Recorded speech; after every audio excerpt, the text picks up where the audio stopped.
What's up, y'all? It's your host with the most, your artist working the hardest, Mr. McKinnon, I'm always winning, and this is episode 7 of the Main Event Mindset Podcast. What a SummerSlam this weekend. We had a surprise cash-in from who we thought was injured. Seth freaking Rollins came in to steal all of CM Punk's glory, and then we had the return of freaking Brock Lesnar that we haven't seen in 2 years. We're going to talk about it on this episode of Main Event Mindset Podcast. Buckle up. What's up, y'all? So opening up SummerSlam was main event Jey Uso and the Tribal Chief Roman Reigns versus the Bronze, Bronson Reed and Braun Breaker with Paul Heyman in their corner. Now, to start off this match, or start off SummerSlam, I thought it was great how they started off with high energy. Jey Uso came back again throughout the crowd. Before that, Cardi B hosted SummerSlam, but seems like she only hosted the beginning of the first night. She came out real live. Y'all ready for SummerSlam? Y'all ready for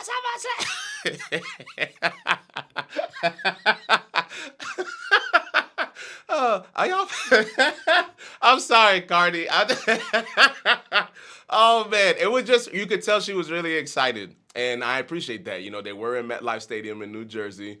And, you know, the New York metropolitan area. I'm going to just call it that. The tri-state area. I should know this. Shout out to Brooklyn always. So, you know, she got the crowd hyped. Jey Uso got the crowd hyped. They positioned all of these things well. Roman Reigns came out. Of course, the crowd is hype.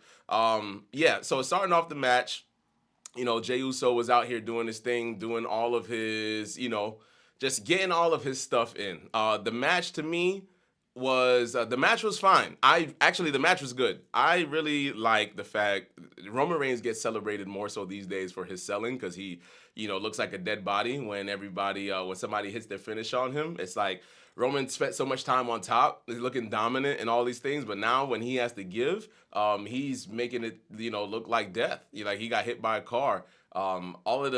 We had so many spears in this match, right? Because Roman Reigns finishes the spear. Braun Breaker has the spear. Jey Uso adopted the spear version from Roman Reigns. So we just had lots of spears in this match. We got lots of barricades being busted through. The match is definitely worth the watch, but the finish, Roman Reigns did something selfless. He pushed Jey Uso out of the way from getting speared by Braun Breaker and allowed Jey Uso to, you know, basically get his stuff in so that way he can get his moves in on Bronson Reed. He finished the match with the Uso splash, 1, 2, 3. It was dope. Paul Heyman was wearing Paul Heyman was wearing Roman Reigns' shoes around his neck because on Monday Night Raw, Bronson Reed, after he took out Roman Reigns, this man took his shoes. He took his shoes like they was in the hood in Baltimore or somewhere, or in Pine Hills or in Opelika or something like that. And this man took his shoes and wore it around his neck like a trophy, like it was telephone lines. I thought whoever wrote that was brilliant. You know, shout out to whoever was in the writer's room, or maybe it was Bronson Reed, or maybe it was one of the Samoans that came up with it. But I thought this was fantastic. It was a great match. Something that I didn't mention, one of the biggest spots in the match, Roman Reigns pulled a Undertaker from WrestleMania 25. WrestleMania 25, you remember that match? Undertaker did a dive. He was trying to dive out to Shawn Michaels. Shawn Michaels pulled the cameraman in front of him, and Undertaker damn near killed himself. Roman Reigns was like, I'm going to make sure that my Jordan deal is intact. They're not just going to be a deal with Roman Reigns and Air Jordan and they don't watch me fly. Roman Reigns took it upon himself to do one of the craziest dives. He almost landed on his neck, but at the very end, he rotated enough just to not kill himself. I was like, thank God that he didn't, because that would have just been a terrible way to start SummerSlam. You watch this dive and this move, and you see what I'm talking about. But hats off to Roman Reigns, and shout out to his Jordan deal. You know what I mean? Air Reigns and all that stuff. The guy is making sure that whenever he's on TV, he's maximizing every moment. So shout out to the Tribal Chief. Oh! Next, we have the WWE Women's Tag Team Championship on the line with the Judgment Day, Raquel Rodriguez and Roxanne Perez defending against Charlotte Flair and Alexa Bliss. Their We're Not Friends gimmick, Charlotte Flair and Alexa Bliss on SmackDown, has blossomed into, you know, something that the fans have come to appreciate Charlotte Flair in this role. I got on this podcast a while ago and I talked about how the fans, it seems like they hate Charlotte for being Charlotte.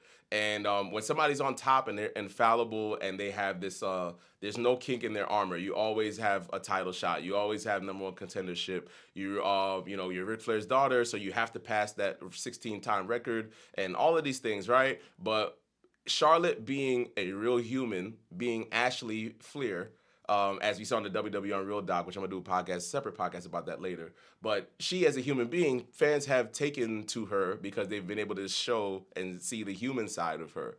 Most fans don't and can't relate to perfection. This idea of I'm infallible, I'm always like I'm untouchable. People can't relate, even if your character is like it mirrors that, and you just being like, oh, this person can't be this perfect. Even if you're being super good or you're being super bad, it's like this person can't just be all of that. So fans rejected Charlotte for a long time, but this collaboration with Alexa Bliss, keyword collaboration, has done wonders for her because the fans love Alexa Bliss, and Charlotte's character has gotten a chance to, I guess, fight from underneath or give someone else some shine. And I think with her talking about all her personal things in life, between her divorces and her injuries and her family, it's all the things that I remember saying that if people got to know Ashley Flair for who she is, they wouldn't be so hard on her.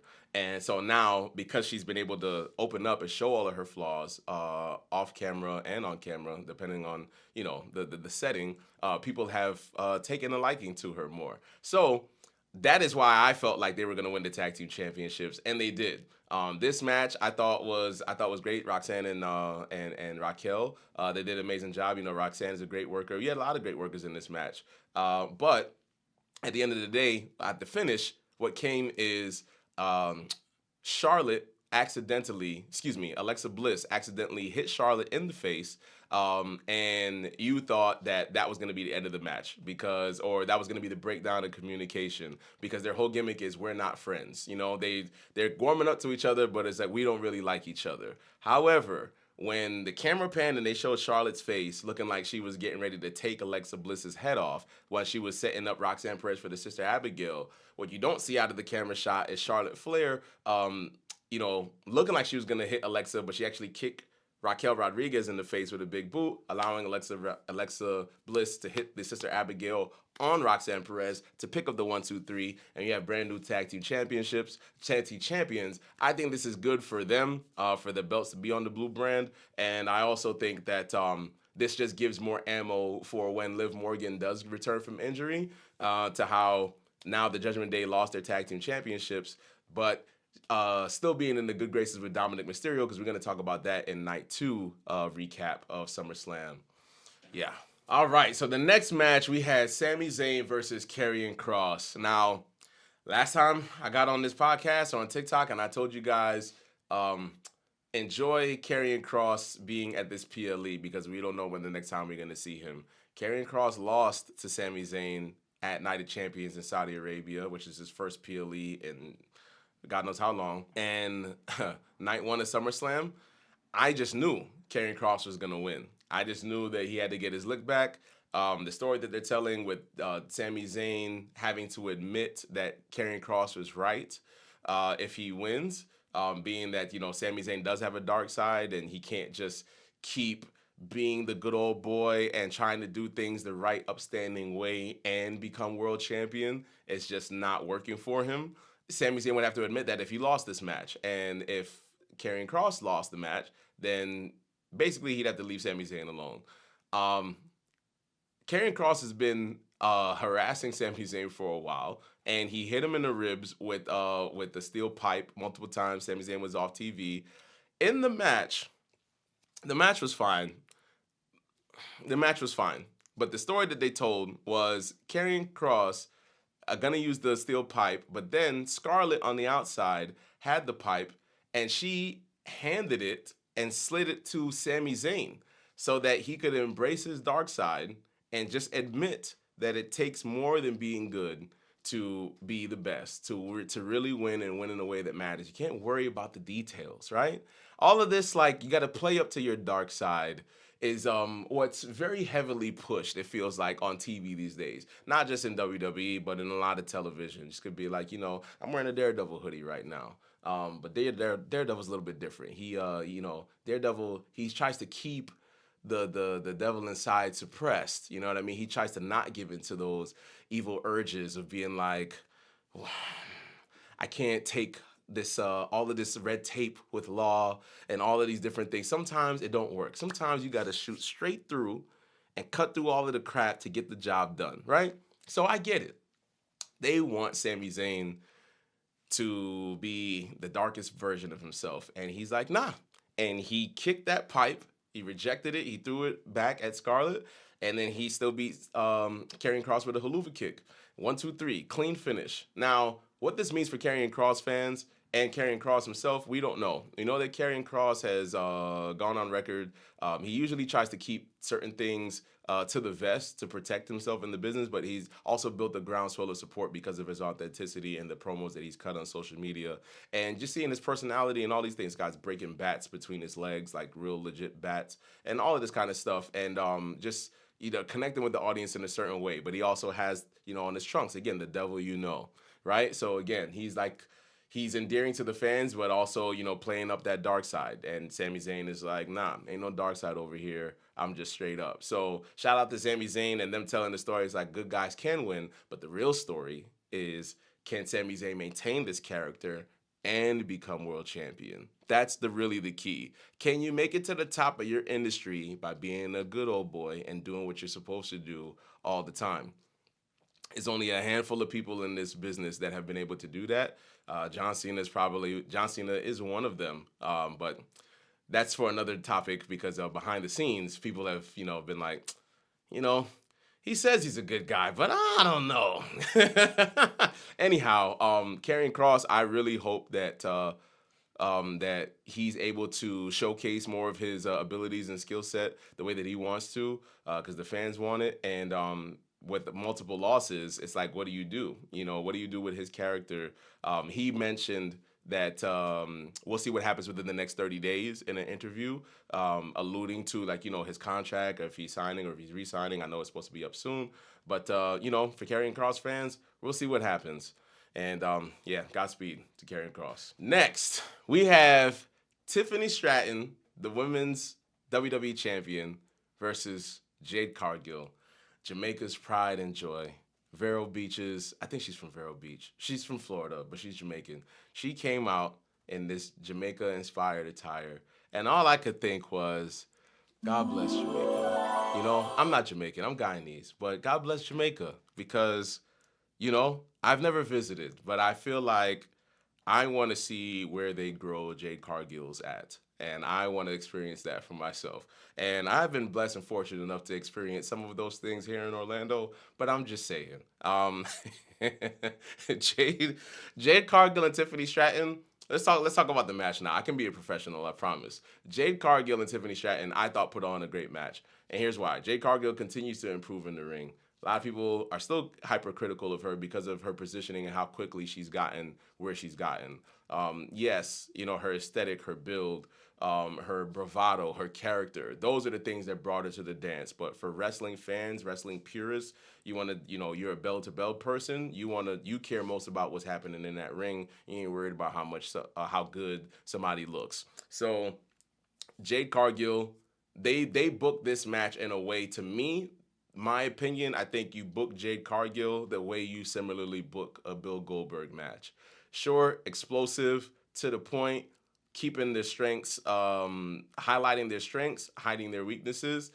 Tiffany Stratton is one of the best in the world, period. She's only been wrestling for 4 years, period. And she's already on the top of the biggest wrestling promotion on the entire planet. So, everybody knows how good Tiffany Stratton is. I'm a huge fan of Tiffy Time. You know what I mean? She's fantastic in the ring. Lots of counters. You've seen how Tiffany is not only giving, but Tiffany is she's just a top tier talent, man. I am not upset that Tiffany has been on top in the way that she has, because she truly is one of the best. And in this match, I felt like both women were highlighted correctly. The match didn't go too long. Tiffany, with her skill set, like it's just hard to have a bad match if I'm being honest. And Jade, I felt like she rose to a level that complemented everything. It didn't look like to me that Tiffany was carrying Jade. And that's what you don't want. It didn't look like Tiffany was carrying Jade. It looked like she was rising to the occasion. And I think that that's a credit to not only Jade, of course, but Jade tagging with Bianca Belair when she came in, her working the programs with Naomi. It's like everything built up to her having a higher quality match. And again, reminding all fans that Jade Cargill's first match was on television. She didn't have training beforehand.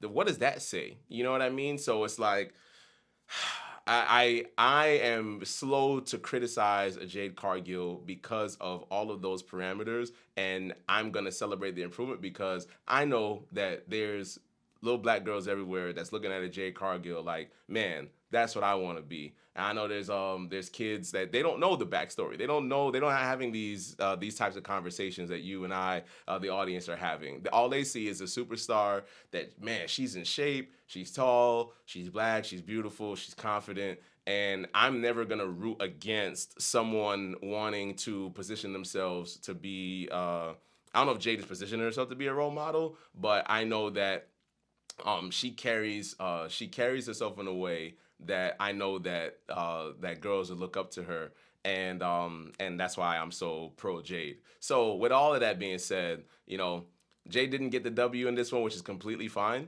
However, I think she looked good in defeat. And, Tiffany Stratton, of course, hit her finish with the prettiest moonsault. I think it's worth going back to watch. Yeah, we're going to see what's next for Jade Cargill after this.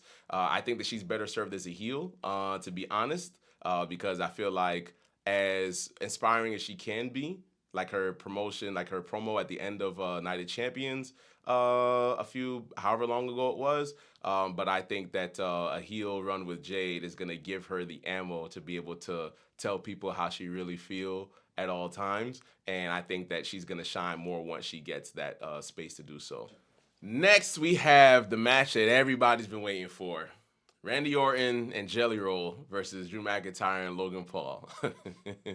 Oh, man, lots of discourse around this match for multiple reasons. Drew McIntyre got stuck in England going to a friend's wedding. So it was like, is there going to be danger? Is he going to be able to do the match? Is he not going to be able to do the match? The Miz cut a promo on social media saying that, he's available to take McIntyre's spot, to which Drew McIntyre hilariously retorted. But I was never in doubt that Drew McIntyre was going to make it back to the States because for the company he works for and people that he has, all somebody needed to do was mail his passport expedited overseas, and then he'll be back. He'll be back. It was a non-story. So I don't report on everything because I'm like, some of these things are non-stories. They're just filler stuff. But the match did take place. The real story was around Jelly Roll and if he's going to be ready. Jelly Roll has a big respect for WWE. This man lost, they said on commentary like 200-something pounds. I don't know if that's factual if he lost that much weight, but I do know that over the years he's definitely lost a lot of weight, and he's lost weight being inspired by people in WWE because he wanted to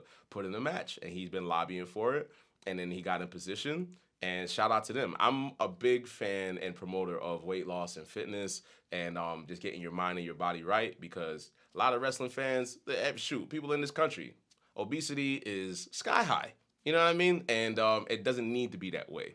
So when somebody makes that life change and is committed to bettering themselves and their conditioning, always going to support that, always going to be pro that, pro health, pro life, pro water, all of that. So say all that to say, Jelly Roll got in this match, and he wanted to start the match against Randy Orton's better judgment, and and he got in there and he got whooped on. He showed a lot of heart, showed a lot of things. The biggest spot in this match to me, which I thought was fantastic.